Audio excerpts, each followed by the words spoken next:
Assalamualaikum warahmatullahi wabarakatuh. Halo Sobat Internet Abji Jatim, selamat datang di podcast Abji Jawa Timur. Di episode kali ini kita akan membahas topik penting nih, tentang masa depan internet Indonesia. Kenapa sih kita harus mulai menggunakan IPv6? IPv4 makin menipis, perangkat makin banyak, internet makin kompleks. Nah, maka dari itu, perkenalkan, nama saya Darian Rizaludin selaku Kepala Bidang Pengembangan Penelitian dan Pengembangan Sumber Daya Manusia anggota Abji Jatim. Saya didampingi oleh Mas Asad. Silakan perkenalkan diri Mas. Oke, perkenalkan nama saya Asad Ansari. Saya biasa dipanggil Agus Asad. Saya saat ini menjabat sebagai wakil bidang IIC dan data center di Abji Jatim. Kira-kira gitu. Siap. Pak Darian. Iya. Kabitnya siapa di bidang? Kabitnya itu Bapak Nurdin. Oh iya, kemana Pak Nurdin? Kayak makan ikan ya. Iya. Oke. Apa sih IPv6 itu Mas?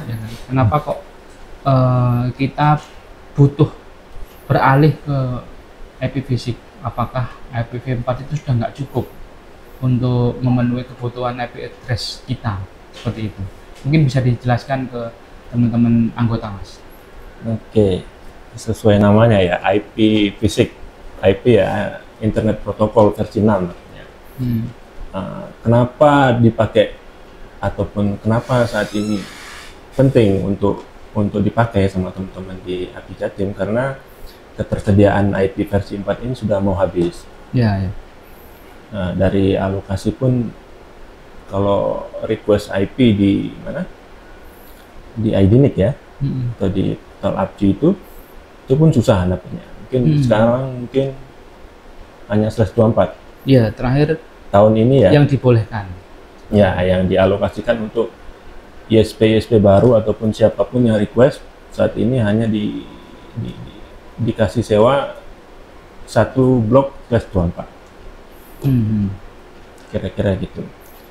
Dan kita statistik ini pun Google ngasih, maksudnya ada Google ngasih istilahnya kayak statistik penggunaan IP versi 6 di setiap negara ya. Ya. Nah, jadi itu bisa diakses kok. Nanti teman-teman bisa googling di Google IPv6 statistik gitu kira-kira. Nanti muncul penggunaan IPv6 di setiap negara. Baik. Termasuk Indonesia. Nah, kenapa sih terbatas itu? Apa bedanya dengan kapasitasnya si IPv6 ini?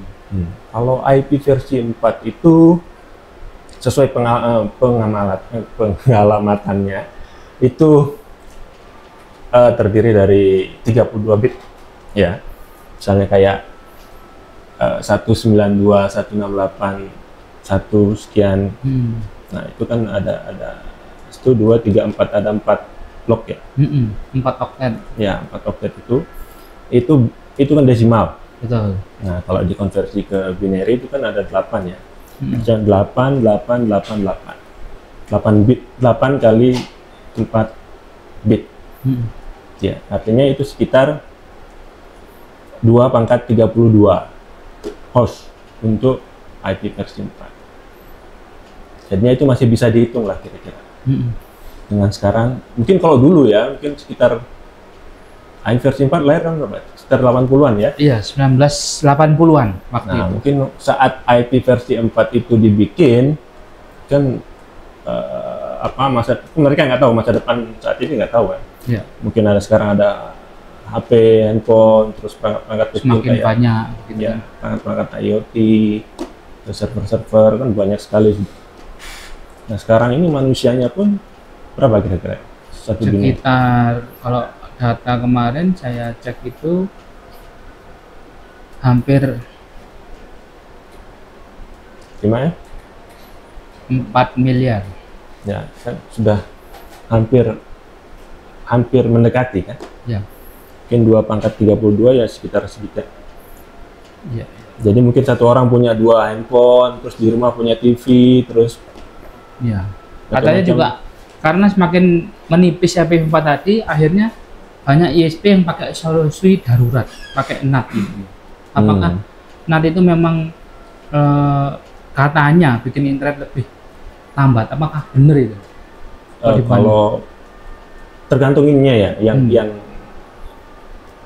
user-user yang binar mungkin kalau lebih banyak sekali mungkin ribuan atau mungkin ratusan ribu mungkin mungkin akan mempengaruhi karena di proses NAT itu ada proses maksudnya yang makan CPU itu tadi artinya perangkat router itu terbebani dengan proses NAT. Pekerjaannya lebih ekstra karena dia harus melakukan proses NAT tadi. Kira-kira begitu. Ya. Bahkan kalau dari data yang saya cek ini sudah lebih dari 80% negara-negara seperti Jepang, Jerman, Korsel itu menggunakan IPv6 sudah 80%. Kenapa kok di Indonesia ini masih di bawah 10%? Kira-kira apa penyebabnya sebenarnya, Mas? Mungkin ini ya.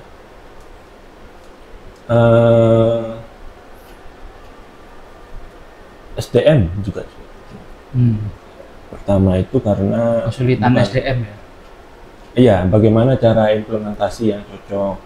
Kira-kira dengan mungkin karena sudah kadung banyak yang sudah implementasi. Maksudnya user-usernya sudah kadung banyak, terus IPv6-nya baru request, jadinya kesulitan untuk paling enggak untuk bukan migrasi apa dual stack dulu lah. Artinya IP versi 4 jalan, terus ditambahkan dengan IP versi 6. Kira-kira begitu. Baik. Kemudian, nah keunggulannya IPv6 selain jumlahnya diprediksi bisa lebih banyak dari IPv4 atau IPv4, kira-kira apa aja Mas untuk keunggulannya? Selain jumlah hostnya yang banyak ya. Jadi jumlah hostnya itu IP versi 6 itu kira-kira 2 pangkat 128. Jadi pengalamannya IP versi 6 itu terdiri dari 8 hektar ya. Tadi kan yang kalau IP versi 4 cuman 4. Kalau yang IP versi 6 ini ada 8. Terus setiap hektarnya itu ada heksa. Jadi 0 sampai F ya. Jadi setiap hektarnya itu ada 16, jadi 16 kali 8. Jadi 2 pangkat 128 host. Itu salah satunya. Terus yang kedua kira-kira semua IP versi 6 itu sifatnya global, maksudnya unik dan tanpa NAT ya. Maksudnya setiap perangkatnya Pak Darian ini, HP yang sudah enable IPv6 itu bisa diakses langsung dari teman-teman yang ada di belahan dunia lain gitu. Langsung terekspos gitu kan? Ya, betul. Jadi tanpa ada proses NAT lagi. Iya. Terus juga ada ini headernya juga lebih simpel dari IPv4 ya. Jadi kecepatannya itu lebih cepat. Kira-kira gitu. Baik, siap. Kemudian kalau di bidang IX sendiri atau mungkin di IX IPv6 ini sudah dipakai Mas? Ya sudah, saat ini di IX APG Jatim sudah enable IPv6. Ya. Jadi mungkin bisa cerita Mas, gimana mulanya IPv6 ini dipakai di bidang IX ini, harapannya bagaimana ke depannya? Harapannya ya seperti tadi ya, untuk supaya ini kan juga ada dari program dari Komdigi sendiri ya, sepertinya untuk supaya teman-teman ISP yang ada di Indonesia ini mulai implementasi IPv6 karena keterbatasan dari IPv4 yang tadi, kira-kira gitu. Baik. Kalau di kantornya Mas Asa sendiri, penerapan IPv6-nya sudah sejauh apa? Saat ini masih ini ya, hanya beberapa pelanggan saja yang kira-kira bisa support ya. Karena keterbatasan ini juga sih perangkat. Karena kita menggunakan firmware yang versi lama kira-kira. Jadi belum masih support IPv6. Jadi itu merupakan tantangan juga. Ya betul. Sementara kita gunakan di NOC gitu, di kantor, terus di tempat-tempat yang sekiranya sudah siap untuk diimplementasi dual stack. Baik. Kemudian misalkan nanti teman-teman anggota ini pengen bertahap melakukan migrasi IPv6,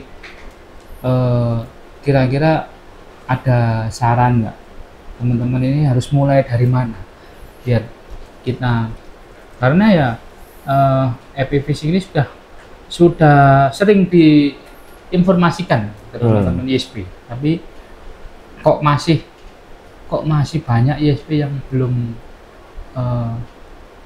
mau mengimplementasikan kan gitu. Mungkin ya betul. Mungkin merasa belum butuh, cuman kalau kita tidak menciptakan kebutuhan itu kayaknya ya nggak akan terimplementasikan kan gitu. Jadi mungkin apa yang bisa kita lakukan biar bisa menuju ke arah itu? Pertama ya tetap sosialisasi ya. Tetap sosialisasi. Kalau kita haruslah kata-kata yang tepat mungkin ya, untuk mengimplementasikan IPv6 di networknya sendiri gitu. Terus dan harus punya, dan kita harus request ke IDNI minta alokasi IPv6.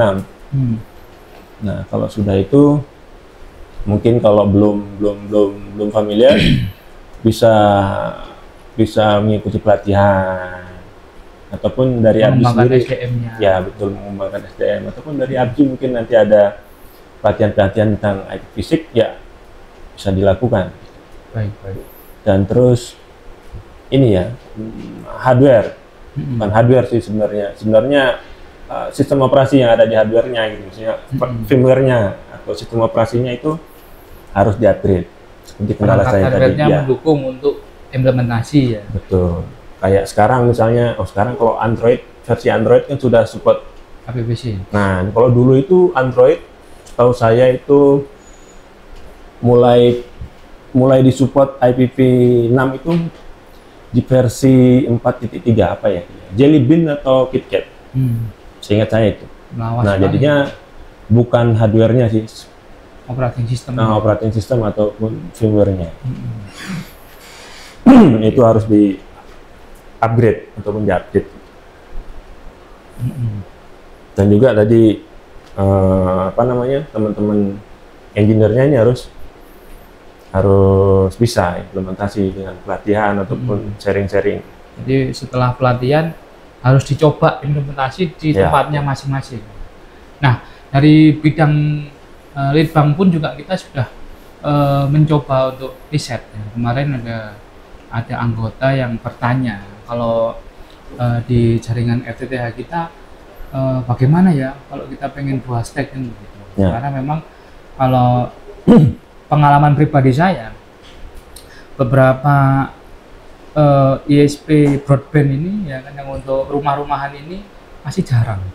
Ya, kemarin ada yang sudah mengimplementasikan itu baru dari IndiHome, ya kan, dari ISP plat merah kan gitu. Nah, teman-teman yang swasta yang di Indonesia ini masih jarang sekali. Ya. Nah, harapannya nanti dari hasil riset yang dilakukan oleh ABGI Jatim ini, kita bisa memberikan best practice ya, karena memang macam-macam sekali perangkatnya yang ada di pasaran. Kita nggak bisa nyoba satu-satu gitu kan. Harapannya dengan best practice yang kita coba ini bisa membantu rekan-rekan anggota untuk mulai mencoba bagaimana sih mengaktifkan dual stack di jaringan FTTH di ISP masing-masing seperti itu. Nah, kalau menurut Mas Asad, tantangan lainnya ada lagi nggak Mas untuk mengimplementasikan IPv6 ini? Kira-kira yang paling fundamental itu aja sih sebenarnya. Maksudnya harus punya dulu IP. Harus punya dan harus mau punya, ya. Harus punya dan perangkatnya support. Nanti bisa langsung implementasi. Mungkin kalau memang belum bisa mencoba implementasi dulu di network simulator, kayak semacam GNS3 ataupun apa namanya, IFNG apa sekarang namanya, PNet Lab. Ya, atau kalau nggak begitu bisa via tunnel broker itu yang dari HE. Tapi kan seharusnya semua ISP yang di anggota Abdi Jatim ini kan sudah bisa minta. Betul. Ya. Jadi harapannya bisa natif. Kenapa sih kok kita harus pakai IPv6 yang natif milik ISP masing-masing itu, kira-kira kenapa, Mas? Kemarin jadi yang kenapa harus natif ya, karena itu memang yang tadi statistik tadi. Oh, menambah statistiknya biar meningkat. Ya, ini bahwa ini IP ini dari Indonesia. Kalau melalui tunnel broker, ya otomatis IP-nya mereka yang semakin meningkat datanya. Gitu. Jadi yang terlihat statistik kan IP-nya mereka sendiri.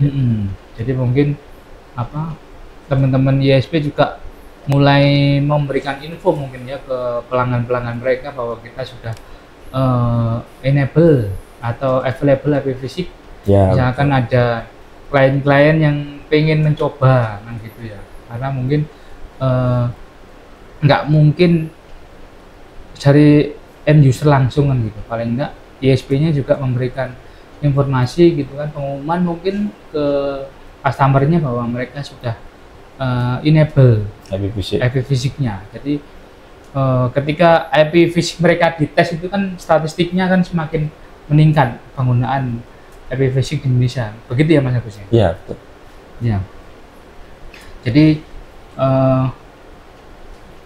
dan juga perlu dicek untuk konsumen atau untuk end user ya, apakah perangkat access point-nya sudah mendukung IPv6 atau belum, seperti itu. Dan kemudian ini juga tips and trick untuk end user, tanyakan ke ISP-nya apakah sudah mendukung IPv6 atau belum. Ya kalau dari teman-teman ISP sebaiknya juga memberikan informasi ke pelanggannya, entah mungkin dari sosmednya atau mungkin mereka mau mengirimkan broadcast email ke end user mereka.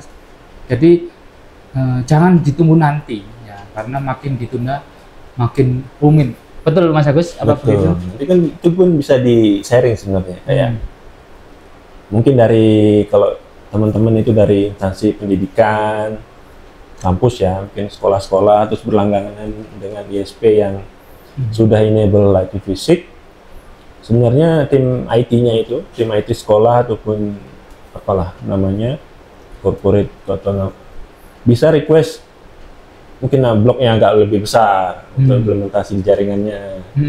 Itu juga bisa, tinggal koordinasi saja dengan sama NOC atau engineer dari ISP-nya. Ya, atau open ticket lah ya ke laporan saya mau implementasi di rumah ini bagaimana ya. Ya, kira-kira seperti itu sepertinya bisa, karena alokasi untuk ISP itu ya lumayan besar ya untuk IPv6-nya.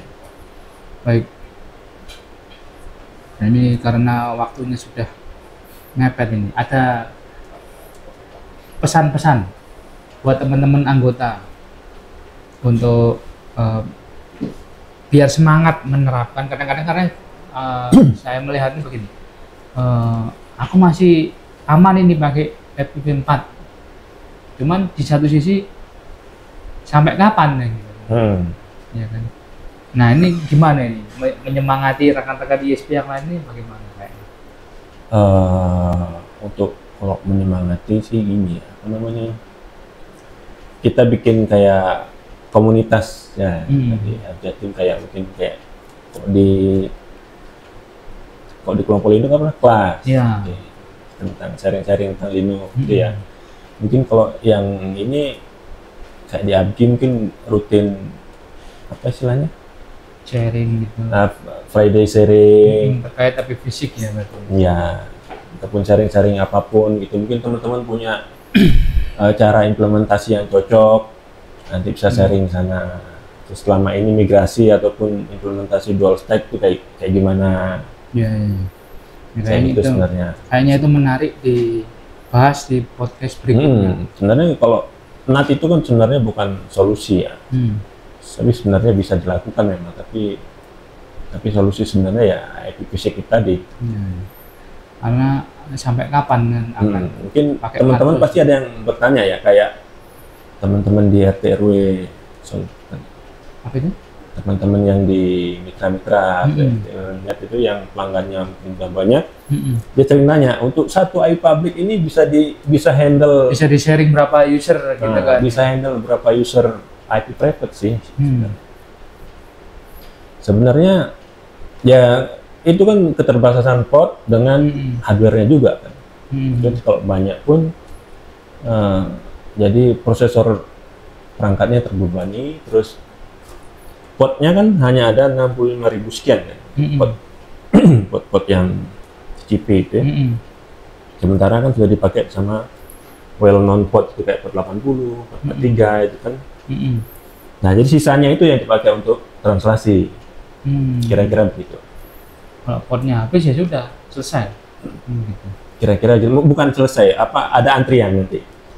Dari sesinya selesai baru dipakai yang port yang baru, alokasi baru gitu. Akhirnya ini yang memberikan nunggu jeda waktu, akhirnya butuh jeda waktu, akhirnya nggak bisa cepet gitu. Dan proses NAT ini pun juga memakan waktu seharusnya, waktu dan resource kan ya. Baik, jadi teman-teman sobat internet Abji Jatim, sudah saatnya kita melangkah ke internet generasi baru.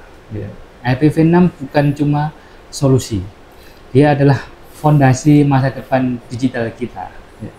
Yuk teman-teman ISP, mari kita tingkatkan kemampuan kita untuk implementasi di IPv6 ini. Harapannya kita bisa lebih baik lagi penggunaannya di IPv6. Jadi jangan tunggu sampai rumit dulu. Mari kita coba untuk menerapkan 2 stack minimal lah, biar jaringannya makin oke. Sampai jumpa di episode selanjutnya di podcast Abji Jatim. Harapannya bisa menambah wawasan dan manfaat bagi rekan-rekan sekalian, dan jangan lupa untuk di share dan di like ke anggota yang lain. Terima kasih semuanya. Wassalamualaikum warahmatullahi wabarakatuh. Selamat datang di podcast Abji Jatim.